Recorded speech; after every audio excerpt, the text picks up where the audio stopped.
ఎదుటికొచ్చి తలలు వంచే రోజు తీసుకురాబోతున్నాడు. అద్భుతమైన మాట చెప్పాడు. ఏ స్నేహితులకైతే అపహాస్యాస్పదంగా ఉన్నాడో అదే స్నేహితుల నిమిత్తం ఆ స్నేహితుడే ప్రార్థన చేయాల్సి వచ్చింది. కొట్టు.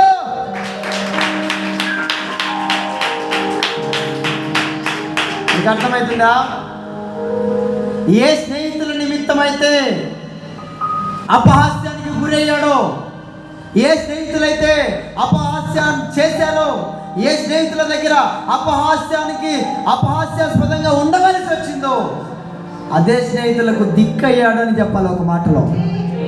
అదే స్నేహితుల కొరకు ప్రార్థన చేసేవాడిగా మార్చబడ్డాడు. ఆ స్నేహితుడు ప్రార్థన చేస్తే కానీ ఆ స్నేహితుల బ్రతుకులు మారలే. ఆ స్నేహితుడు ప్రార్థన చేస్తే కానీ వాళ్ళ జీవితాలు ఆశీర్వదించబడలా. ఈరోజు నువ్వు దేన్ని బట్టి నీ బ్రతుకు నవ్వుల పాలైందో నాకు తెలియదు, కానీ ప్రభు అంటున్నాడు,